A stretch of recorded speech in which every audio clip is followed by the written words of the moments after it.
day.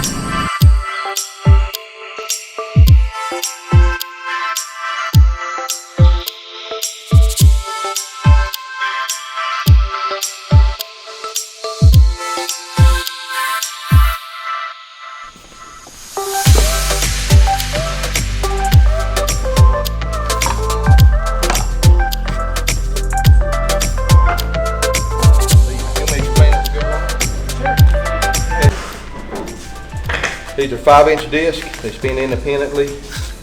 They're what we call an interface disc, which actually gives you bite to the sandpaper.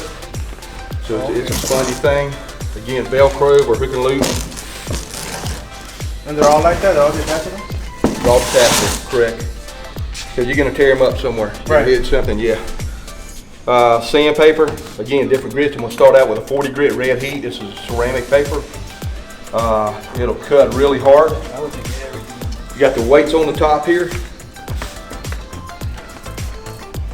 Also on this machine, you've got a kickstand that allows when you set the machine down, it doesn't bend the pad or bend the spindles on the pad. Dust skirt.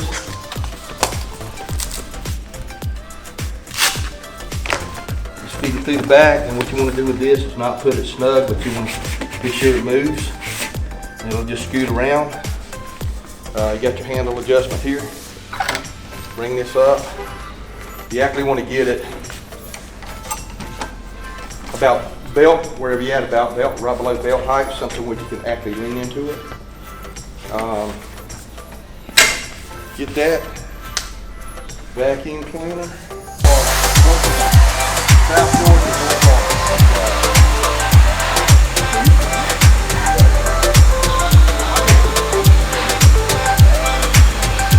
Okay, if you don't know how to run a bumper, learn how to run a bumper first. So 40 grit, you cut your perimeter in first. You gotta go with the green or is it behind it? I'm gonna go around and I'm gonna come back over with the grain back and forth.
Okay, it looks pretty good, but what you want to look at is, see the scratches? Yeah.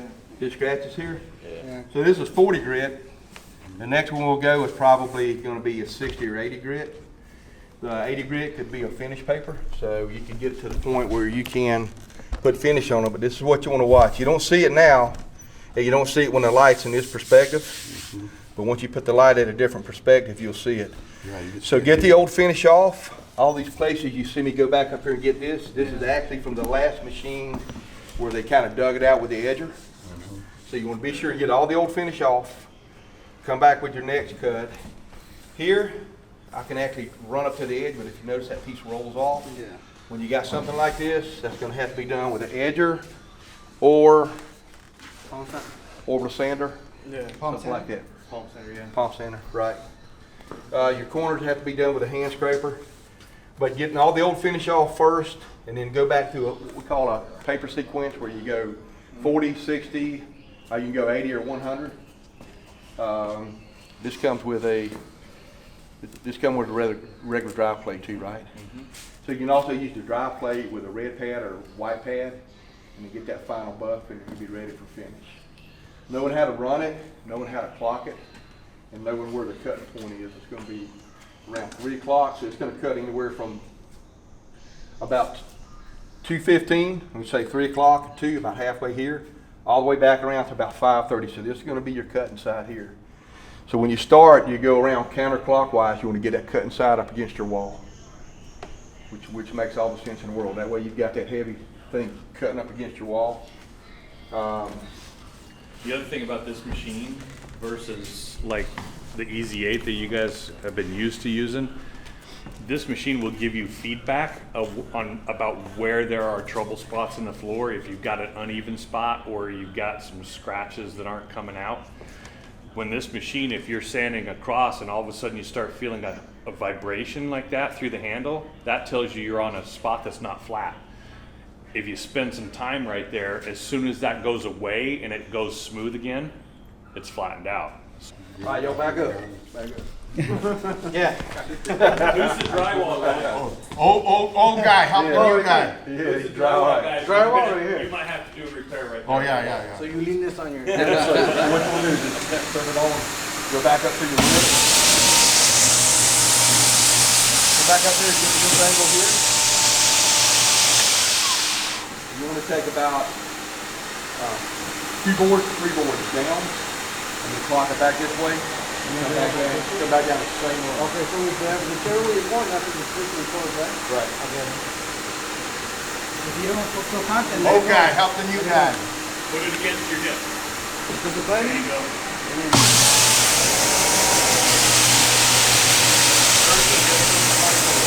You got to go steady and real slow.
Nice, broad.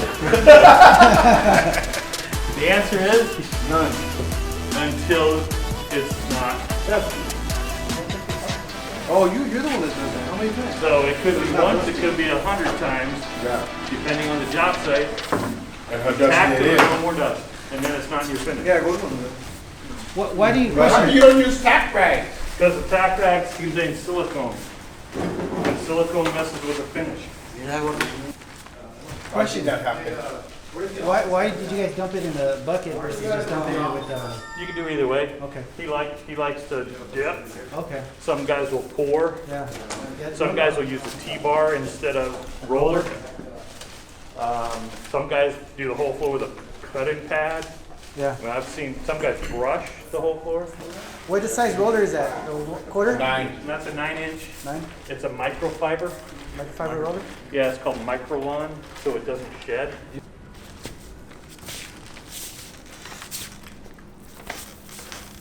What is that you're applying to right now? This is semi-go satin. 10. Yeah. It's This is our finished. single component Finished. satin finish. This is their finish. Their It's brand. our brand. Yeah. And antibacterial. So that's Clear one, no? yeah. And if you, like, say if I wanted to second coat it, put a second coat on it, do I have to wait till next day? Nope. 2 to 3 hours. Just make sure it's dry you know, dry to the touch, no more tacky. Yeah. Do you need to upgrade? How long does it take to dry? Do you need to upgrade? It's 2 to 3 hours. Not if you coat within 24. Okay. But I always like to abrade before the final coat, just so you get a nice, The next smoother finish.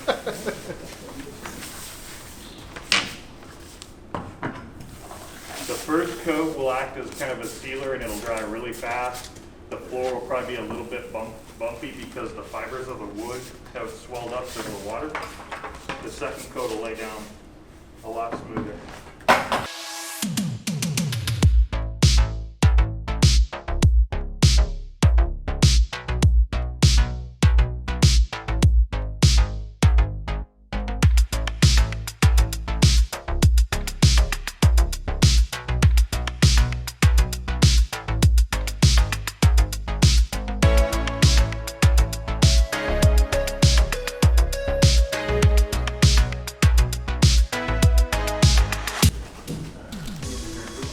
We got one coat of timber guard satin on here.